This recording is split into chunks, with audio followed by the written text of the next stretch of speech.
Et on retrouve à Rome notre correspondante Natalia Mendoza. Bonjour Natalia, il y avait déjà eu quelques alertes car Silvio Berlusconi avait effectué plusieurs séjours à l'hôpital ces derniers mois.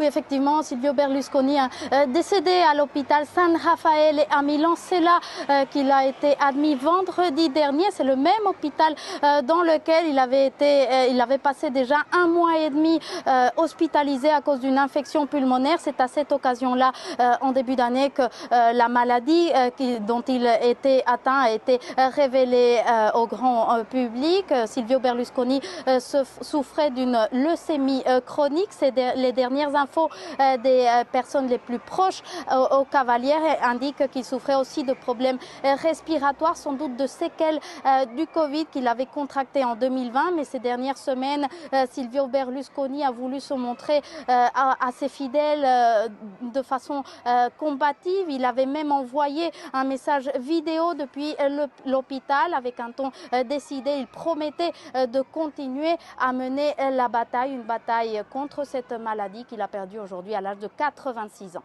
Natalia, vous qui êtes sur place, que vont retenir les Italiens de ce personnage haut en couleur qu'était Silvio Berlusconi, décédé donc aujourd'hui à l'âge de 86 ans?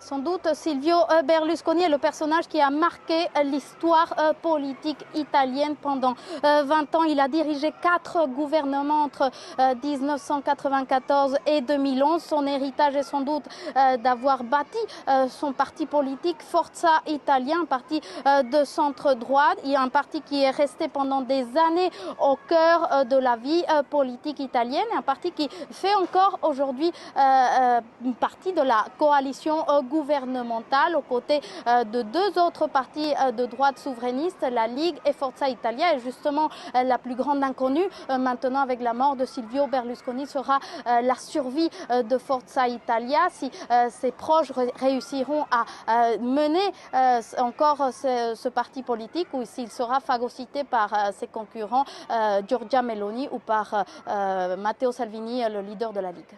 Merci beaucoup Natalia pour toutes ces informations et on vous retrouve bien sûr tout au long de cette journée. Bonjour Caroline.